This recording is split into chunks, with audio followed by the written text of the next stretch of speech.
Les damos la bienvenida a su tiempo devocional Palabra y Café, el aroma de la palabra del Señor en nuestros corazones, fortaleciendo nuestra fe. Con el pastor Richard Rodríguez. Por R12 Radio, más que radio, una voz que edifica tu vida. Bienvenidos.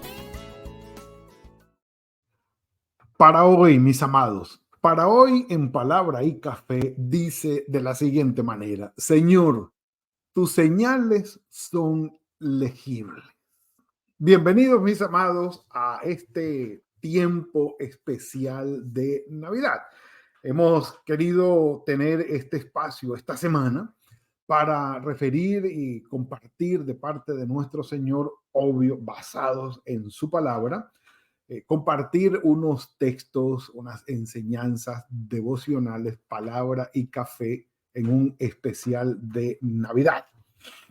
Bueno, estemos de acuerdo en algo que ya lo hicimos en el Conversemos, en el especial que hicimos el jueves pasado acerca de Navidad, que pues la fecha evidentemente no coincide.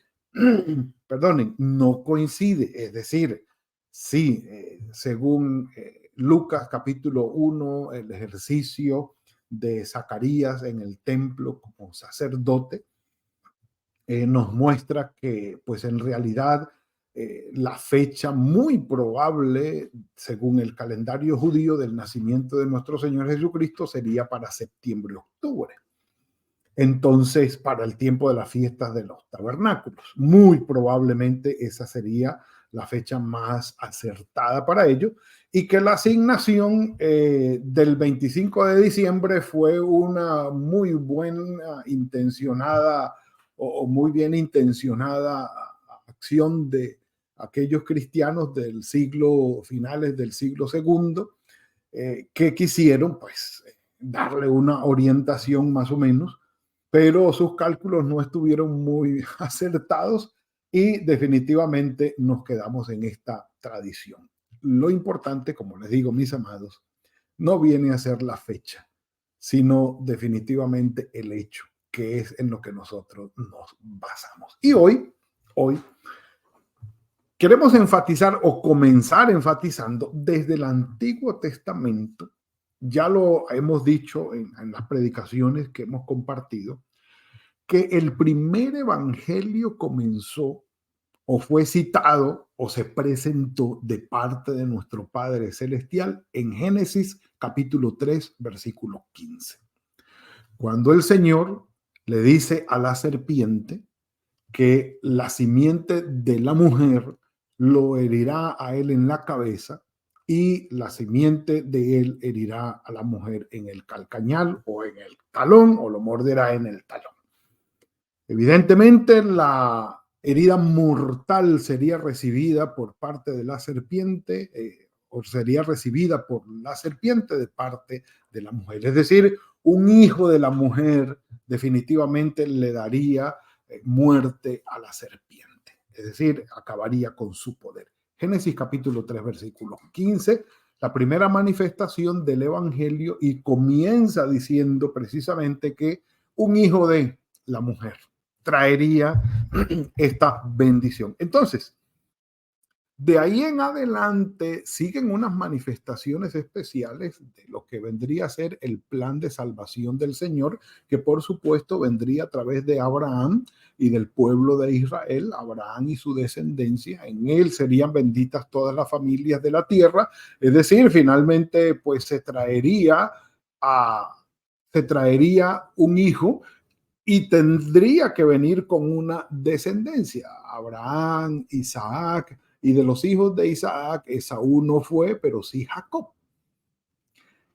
Y hay una referencia precisamente en el libro de Números, cuando el pueblo del Señor está errante en el desierto, peregrinando en el desierto esos 40 años, y ya se están acercando hacia los límites del río Jordán, de los campos de Moab, para pasar al otro lado y tomar la tierra.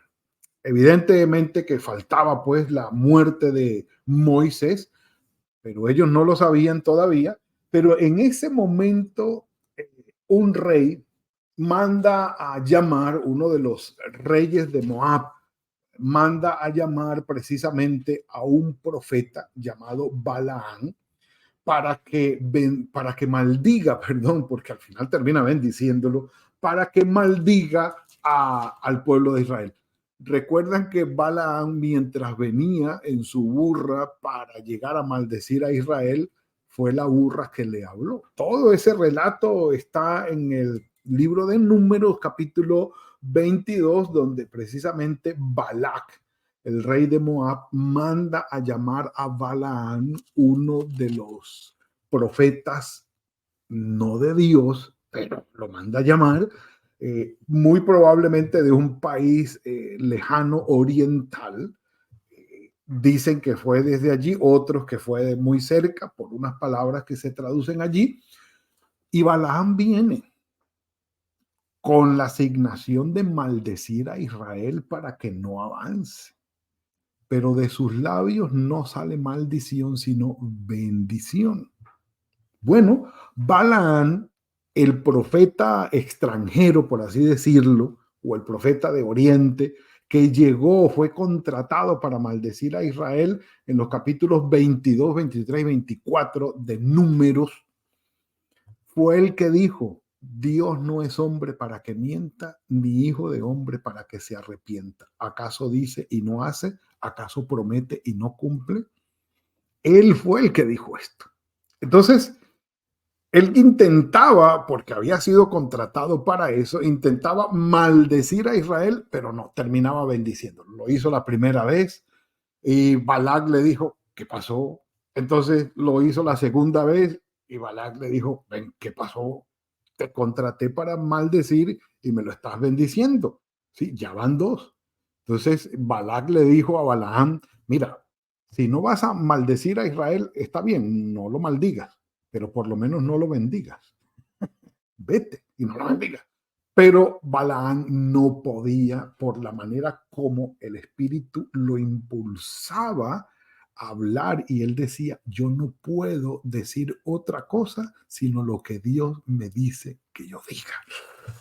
Balaam, profeta extranjero, no de Israel, es decir, un gentil, un pagano, un personaje de otros lados, diciendo esas cosas. Un café por eso.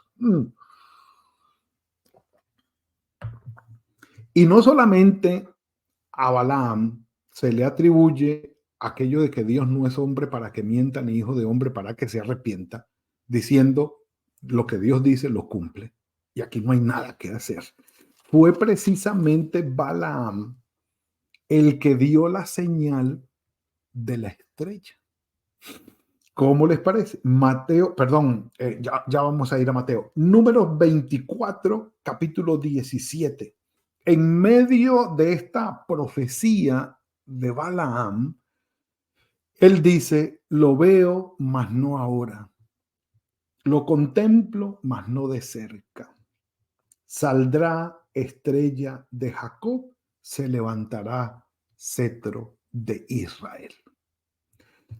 Pronunciada esta profecía, textos antiquísimos que los sabios, los estudiosos de Israel tomaron una y otra vez, esta profecía de Balaam, insisto, que no era un profeta de Israel, no era un profeta consagrado al Señor como un Moisés, un Josué, un Isaías, un Jeremías. Nada, esto no era de este tipo de profeta, porque estaba fuera de Israel. Llega y es movido de una manera irreversible por el Espíritu para bendecir a Israel, para decir aquello del carácter de Dios, que no es hombre para que mienta, ni hijo de hombre para que se arrepienta, y además dejar establecida por siglos y siglos y siglos la profecía de la estrella de Jacob. Y no podemos dejar de pensarlo. Vamos a Mateo capítulo 2. Vamos a Mateo capítulo 2. Movámonos hasta allí, por favor, vengan conmigo. Mateo capítulo 2, para que entonces entendamos que Mateo fue un judío, fue el cobrador de impuestos, aquel convertido, llamado por el Señor, que escribe para judíos. Ese es el Evangelio de Mateo, con el propósito de enseñarles que Jesucristo era el Mesías prometido en el Antiguo Testamento que había llegado en esos días. Ese es el Evangelio de Mateo. Y precisamente es Mateo, no es Lucas, ni es Marcos, ni es Juan. Es Mateo, el judío, el cobrador de impuestos, el que le escribe a los judíos diciendo que en el Antiguo Testamento estaban las profecías cumplidas ahora en Jesucristo, que era el Mesías. Es Mateo el que va a hacer la referencia de la visita de los magos de Oriente. Un café por eso. Es precisamente Mateo el que lo va a hacer. Entonces, sí, vamos con tiempo, vamos con tiempo. En Mateo capítulo 2, después de número 24, en Mateo capítulo 2 dice, cuando Jesús nació en Belén de Judea, en días del rey Herodes. O sea, esta datación que hace Mateo es impresionante. Todo esto, perdonen, todo esto es impresionante y tiene profundidad en la parte escritural, pero no es nuestro punto hoy. Dice, en aquellos días del rey Herodes, llegaron del oriente a Jerusalén unos sabios, preguntando, ¿dónde está el rey de los judíos que ha nacido? Pues su estrella hemos visto en el oriente y venimos a adorarlo. Otros Balán. Estos no vinieron en burra, pero vinieron en camellos. Bueno, digo yo. ¿Sí? Pero otros Balaam. Aquí están. Otros Balaam. Ubiquémonos un poco con algunos comentarios. Aquí se los traigo. Empecemos con este. Sabios. Dice literalmente magos. Término referido aquí a personajes de un país oriental no especificado, estemos de acuerdo en eso, es un término oriental no especificado, que estudiaban los astros y veían en ellos signos, señales del curso de la historia humana. No me van a preguntar ahora, entonces la astrología es verdad. Estamos hablando de esto. El texto no dice cuántos sabios eran. No lo dicen. Estos representan anticipadamente a los pueblos no judíos que llegarán entonces a reconocer a Jesús como el Cristo o el Mesías. Háganme el favor. Y lo que sigue es estrella. Puede ser una alusión a Números 24:17, ya lo sabíamos, saldrá estrella de Jacob, ya lo leímos, y quién lo dijo y toda la cosa. Que algunos textos judíos antiguos interpretaban, así que no estamos haciendo una locura hoy, algunos textos judíos antiguos interpretaban como símbolo del Mesías, como una señal del Mesías. Precisamente un Mesías guerrero del siglo II después de Cristo se hizo llamar Bar Kokhba, el hijo de la estrella, el hijo de la estrella. Entonces, mis amados, tenemos aquí a unos sabios que llegan a Belén preguntando dónde está. Es decir, si nosotros nos enteramos, ustedes deben estar súper enterados. Si nosotros, estando tan lejos, nos dimos cuenta, ustedes deben estar clarísimos en este asunto. O sea, esto debe ser tan evidente que ustedes ya deben estar celebrando y en un fiestón y una cosa. O sea, ya debe ser evidente para ustedes y para nosotros se nos reflejó allá lejos como algo incipiente, a veces difícil de reconocer, pero lo reconocimos y nos dimos cuenta. Pero ustedes que están más cerca, que no solamente tienen una estrella, sino que tienen las profecías. ¿Dónde están? Consulten a los profetas, consulten a los sabios para ver dónde deberían hacer. Entonces ustedes, según las escrituras, no solamente tienen la estrella, sino el lugar donde deberían nacer y otras muchas señales más. O sea, ustedes deben estar full de señales. Nosotros apenas una estrellita desde lo lejos, que algunos hacen la referencia diciendo que lo más probable es que cuando el pueblo de Israel fue llevado cautivo a Babilonia, al oriente, de donde muy probablemente llegaron estos sabios, lo que es hoy Irak o Irán, difícil de la parte geográfica, pero de esos lares llegaron. Entonces, quiere decir que ellos tuvieron ese contacto con las profecías registradas en los libros o en los escritores sagrados antiguos de los judíos cuando ellos llegaron allí con esas escrituras y formaron las sinagogas alrededor de la ley para estudiarla y de los profetas para volver a ellos y no olvidarlos, ya que su templo había sido destruido y ellos estaban lejos de su tierra. Es decir, como cuando a un personaje lo llevaron cautivo y le dijeron, aquí está tu casa, te vamos a llevar preso, te vamos a llevar secuestrados, ¿qué es lo que quieres llevar? Te dejamos llevar una sola cosa. Y dijo, denme una Biblia. Y entró a la casa y sacó su Biblia y se fue con ella. Fue lo único. Digamos que cuando los judíos salieron de Jerusalén llevados cautivos, dentro de los tesoros que se llevaron, que se podían llevar escondidos, o entre ellos se llevaron algunos manuscritos ya que ellos conservan. Y al compartir todo esto, pues allí se conoció ese tipo de profecías. Y más tarde, pues los sabios, entendiendo la profecía, vieron la estrella y dijeron, tiene que ser esta, vámonos para allá. El punto es que Herodes oyó todo esto y le entró miedo, y Jerusalén también. Los sabios que creían que ellos ya deberían saber, no sabían. Que deberían estar enterados, no lo estaban. Que deberían estar celebrando, no, ni cerca, ni cerca. No pasaba absolutamente nada, teniendo todo a la mano. Un café por eso y ya saben para dónde vamos. Y si van conmigo a uno de mis textos preferidos, en Romanos capítulo 1. Vayan conmigo, Romanos capítulo 1, por favor, mientras me tomo otro cafecito. Oh, sí, señor. En Romanos capítulo 1,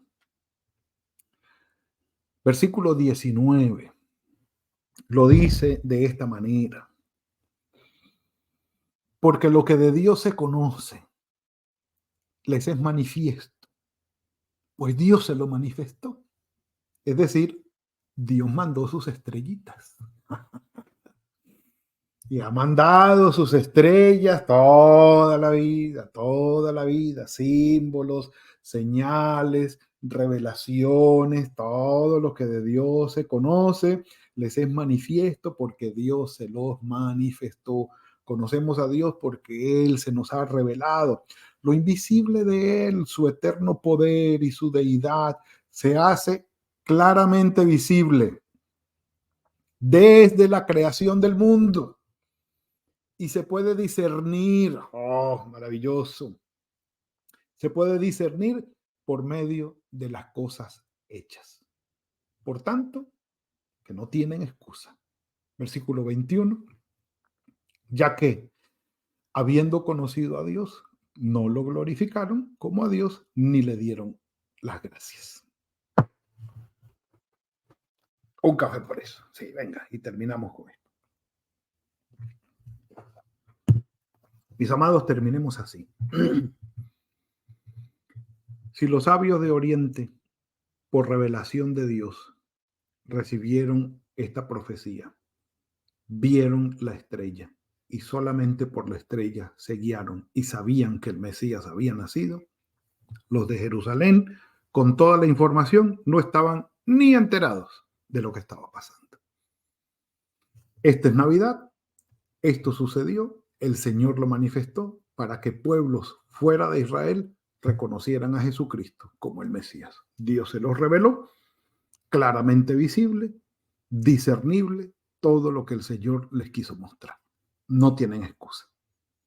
Y finalmente, ¿cuántas estrellas de Jacob Dios pone en nuestras vidas, revelándonos, mostrándonos cosas que Él quiere de nosotros, cambios que Él quiere de nosotros, caminos que Él quiere de nosotros, y nosotros no nos damos por enterados? ¿O sí? Y captamos el mensaje, vemos su revelación, podemos discernirlo y vamos al cambio. Me encantan los magos porque su discernimiento y su corazón estaban en línea con lo que Dios quiso mostrarles. Fueron diligentes, fueron muy puntuales en lo que querían, hicieron su trabajo y llegaron. La gloria sea para el Señor por las revelaciones que Él muestra. Por eso les decía, Señor, tus señales son legibles, entendibles, claramente discernibles. Y que el Señor siga guiándonos, así como los magos con la estrella que los guiaron a Jesús, que nos siga guiando con su Espíritu Santo, sus señales y sus revelaciones hacia su voluntad, y que la gloria sea para Él. Padre, gracias por lo que nos has entregado hoy. Tú eres bueno, Señor, maravilloso, y tu misericordia nos cubre. Gracias por este tema de hoy. Gracias por las señales que tú nos das en nuestra vida, por la manera como nos guías con tu Espíritu Santo. Pero gracias, Padre, por la bendición de estudiar la palabra tuya, Señor.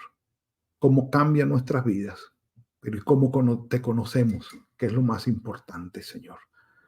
De ir a ti, de saber cómo te revelas, cómo te muestras a nuestras vidas. Bendito sea tu nombre. Y gracias, porque nunca te detienes de comunicarte con nosotros. Bendito seas, Padre.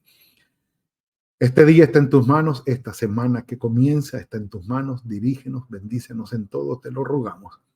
Que siempre podamos mantenernos en contacto contigo, en Cristo Jesús. Amén y amén. Mis amados, ha llegado el final. Tendríamos mucho más para decir, por supuesto, pero espero que hayan sido edificadas sus vidas con este mensaje de hoy. Mis amados, que tengan muy buen día, muy buena semana también, que sea fructífero el trabajo de sus manos, en el nombre del Señor, y nos veremos mañana, si el Señor lo permite, en otro tiempo de palabra y café. Que el Señor los bendiga. Gracias por compartir con nosotros este espacio de palabra y café. Hasta una próxima oportunidad por R12 Radio. Más que radio, una voz que edifica tu vida. Que Dios les bendiga.